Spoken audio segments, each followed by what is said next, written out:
मौत आ जाए लेकिन कोई किसी के दिल में ना आए।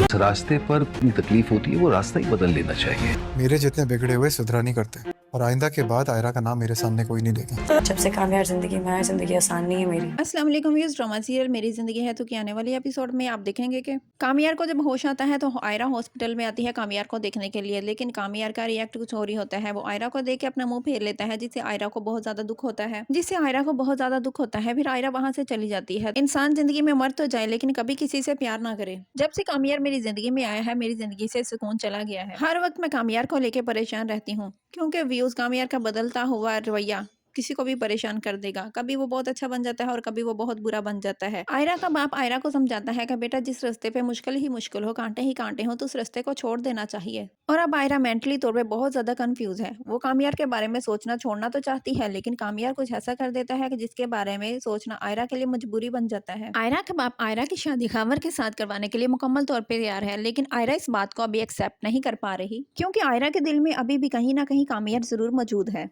आयरा तो सिर्फ टेंशन में है, लेकिन कामियार अंदर से टूट चुका है।